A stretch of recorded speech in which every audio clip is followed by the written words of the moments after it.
Hello traders, welcome to Trading with Men. In today's video, I'm going to show all the trade I've taken throughout this week. By the way, this week was not the busiest week for me as I have only taken two trades in a live market.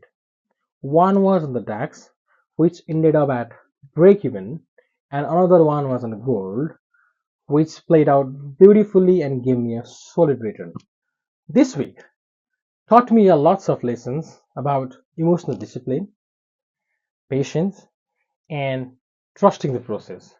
Let's break it down all together, trade by trade, lesson by lesson. Let's get started.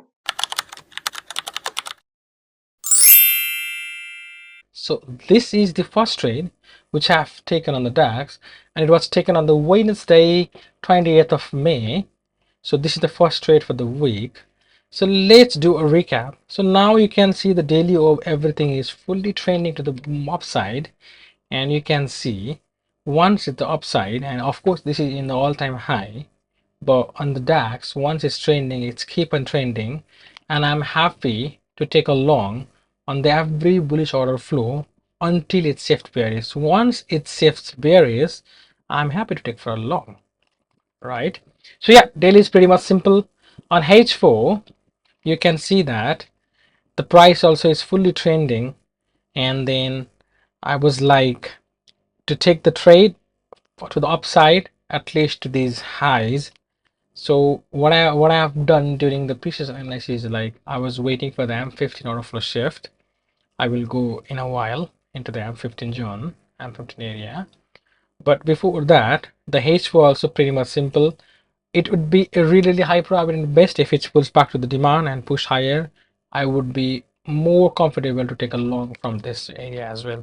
But again, I do not have a fixed rule that price has to tap into the pivot H4 higher type of demand zone, because as you can see on DAX it does not pull back to the dip and then push up higher, right? It just pushed to the upside without pulling back.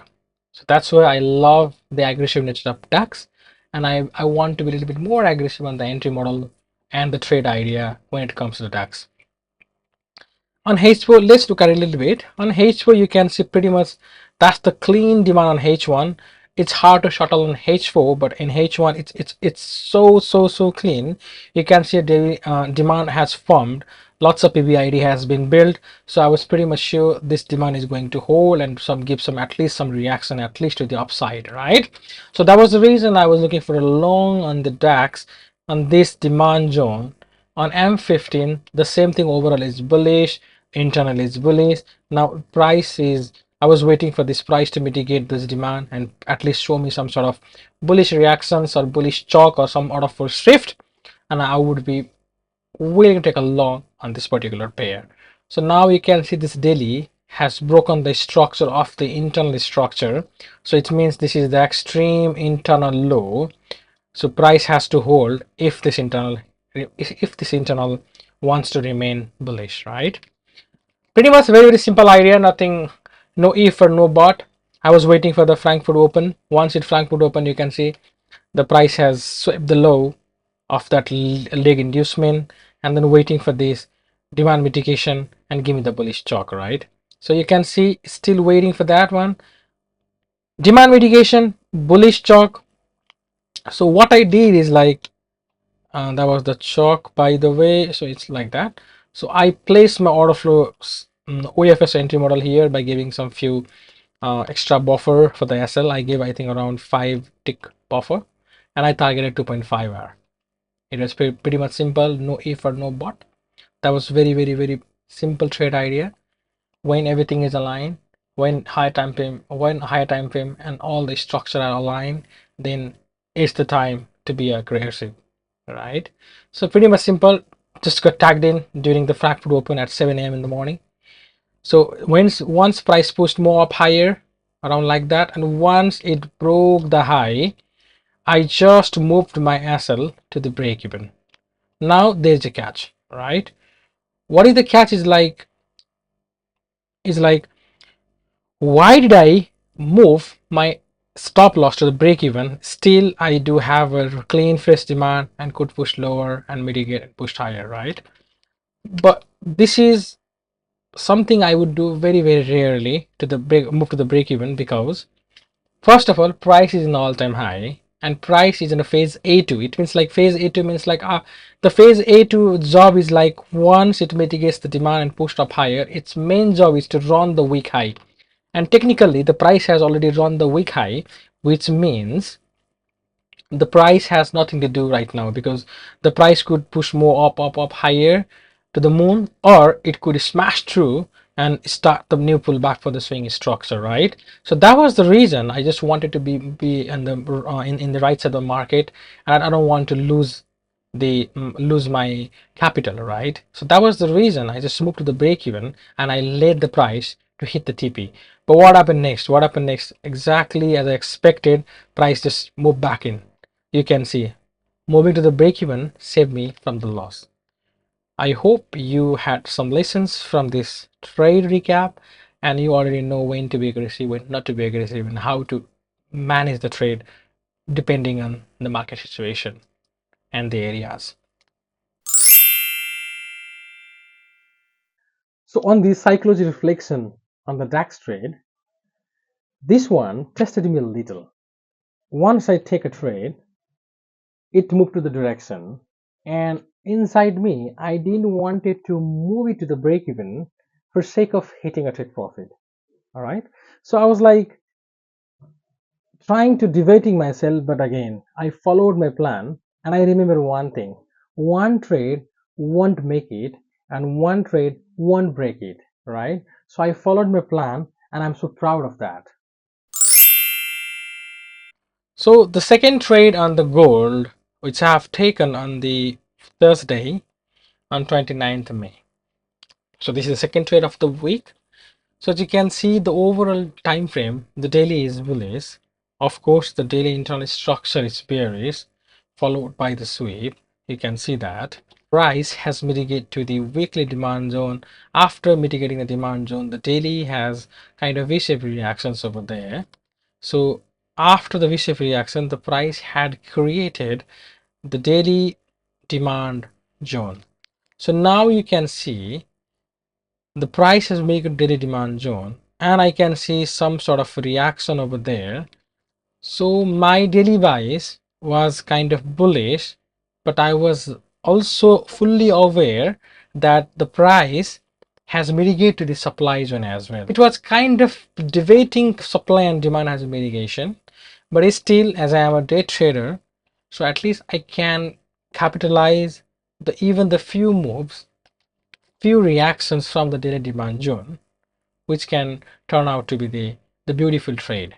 These are the area I can be more aggressive, quick in and out, and take the profit, and I can out, right? So let's jump to the H4. H4 also pretty much simple. Uh, you can see the pretty much it's bullish, internally it's bearish, but the internal means the fractal structure is bullish now. And one more thing, the fracture structure also shift to varies, but it's fine. That is structure. Maybe this could be the pullback and push more up higher, right? So that was the reason I was waiting for this demand zone mitigation. Once demand mitigation, you can see the H4 has the really nice rejection over there at demand zone, which is another indication that price is ready to pull back at least the supply zone, right? Where I got the confirmation that price may want to push up more higher till the supply zone, at least for the shake of mitigation, for shake of pullback. So that's why I was trying to cast this small move from the daily and H4 perspective, right? So yeah, overall it's pretty much simple. Even on H1 you can see the bullish chalk is there, and the H1 clean demand zone had formed during this during the push. You can see that, right?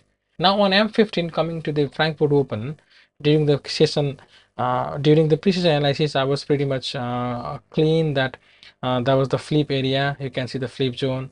Price has the clean lead in front of it. So I was waiting for this lead to sweep, give me the something bullish chalk or some sort of order flow shift. Then I was willing to take a trade at least to the Asian high or some at least till the supply zone. So yeah, overall pretty much simple, same as DAX and the gold as well. So once Frankfurt Open, it was so pretty much clean that price may want to push up more higher because of the pullback, right? Now you can see that's the phase C started already. This is the IBOS on the M15. The once price broke the small structure, which means internal structure. So I was expecting this internal structure push more up higher, at least to the EQ, or at least to the premium level of that supply zone of the higher time frame.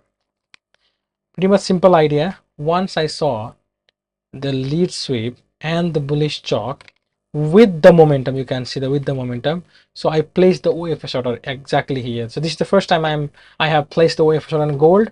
The main reason why did I place the trade with the OFS entry model is, like you can see, even after the break, that's the M15 POI, right? So that's, there is no any huge difference between the POI and the OFS entry model, right?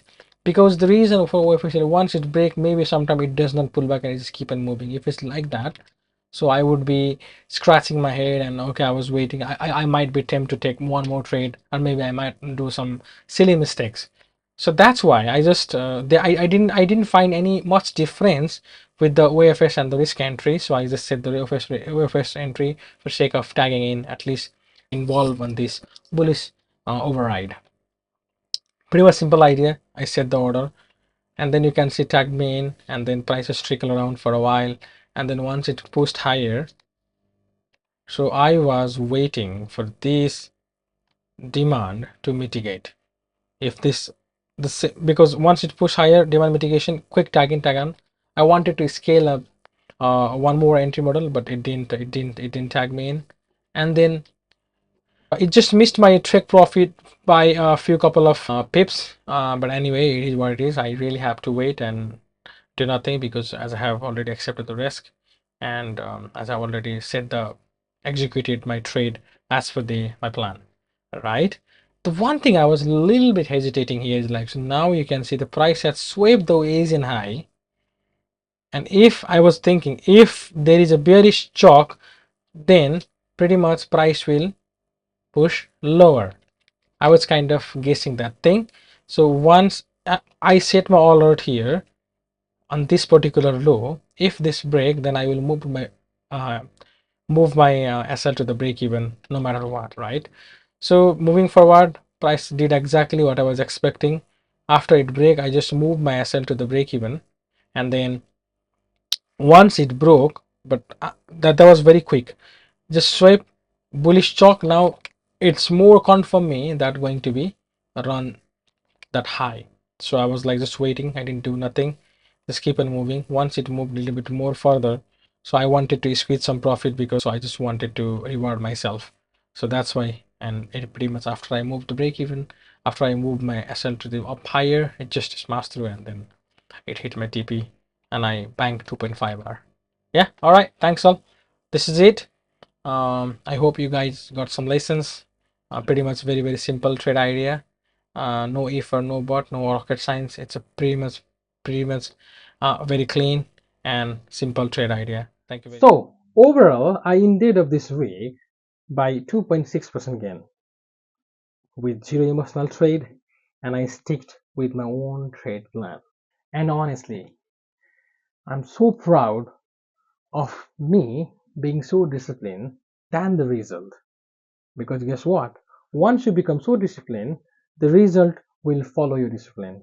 So focus on being more disciplined, being more focused, being more planned and structured. If you really focus on these things, the result will automatically change in like this. It sounds so easy, someone saying stay disciplined, focus and things, but it's not easy to apply in the real life, right?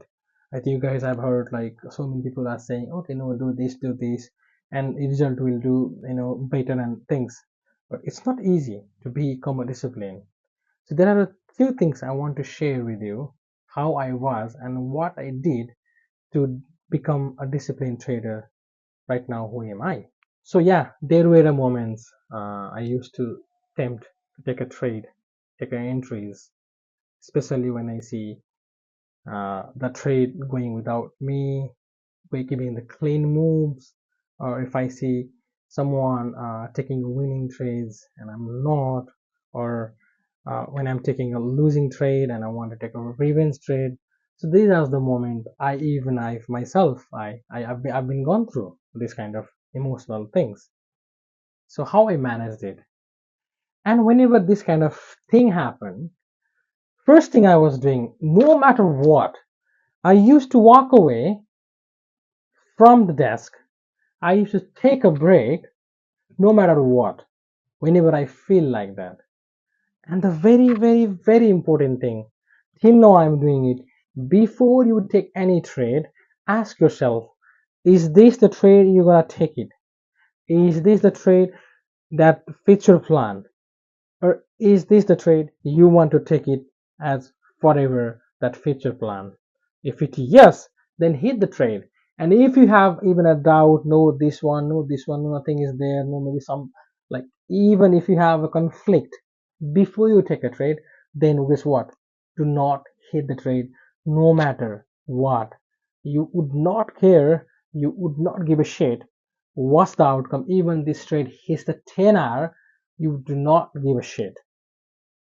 Remember me, if you do this just for 10 trades from today onward, if you follow these things, only do this for your next 10 trades, and guess what? You're gonna have a massive result. You're gonna feel so good and you're gonna feel so proud of yourself. Let's do this, all right?